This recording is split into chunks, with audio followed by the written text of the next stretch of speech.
Hi, my name's Lindsay. I am the program manager for a small foundation based here in the Ecuadorian Amazon. I've been living and working in this area for the last 5 years. The first half as a Peace Corps volunteer with the same foundation, and then the last 2 years as a program manager. Basically, the foundation that we work for is not only a foundation, but it's also a for-profit side as well. And the idea of the for-profit side started about 6 years ago with some students from Brown University that had been traveling around in the Ecuadorian Amazon, had met some local indigenous farmers here in the area, especially around Archidona and Tena, and had come to fall in love with the traditions and the culture of this area, but as well as this plant called guayusa. And guayusa is a traditional tea that's grown here specifically in the Ecuadorian Amazon that the local indigenous communities use to drink in the early morning hours that gives them energy and focus for working throughout the day on their farms.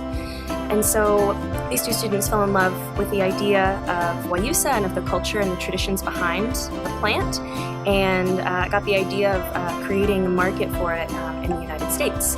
And so what started off as an idea in 2009 now has turned into a really successful business in the US as well as in Ecuador. So the foundation was started as a way to support the farmers, these local guayusa farmers, to make sure that they have a voice within the guayusa value chain. But not only within that, also work with the farmers and other themes surrounding fair trade, support, community development, forest conservation, and agroforestry research. And so some of the projects that we're currently working on is teaching local communities a little bit more about the benefits around fair trade. What are some of the benefits that they receive by having the certification as well as an organic certification? Working with them on small business ideas in the communities. And then also with the forest conservation aspect of our programs, we work with them on land management planning, putting them in connection with other local governments to make sure that they're getting benefits through the Ministry of Environment and the Ministry of Agriculture. And some other things too that we're doing is a wildlife monitoring census. We'd recently received a grant from the US, and we've implemented camera traps in 2 primary forest reserves, and we're taking data and creating a census to see about the health of the forest, so what sort of animals are present in the area. So we've been, as a foundation, working over the last 5 years, and within that also we've had interns and volunteers that come down to help and support us in our projects. So we're a well-established foundation, especially with our interns and volunteers. And a typical day, a typical week with us, generally we start off with an orientation to the area, to the foundation, sort of what to expect.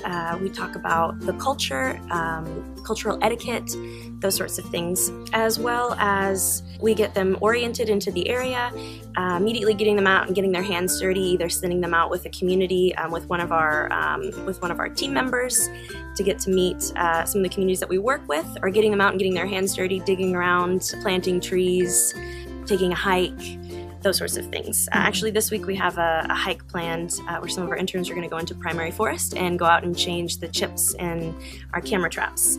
So they're getting prepared to get muddy and have a really good time. So one of the really awesome things that we offer in our intern and volunteer program is we offer homestay options as well.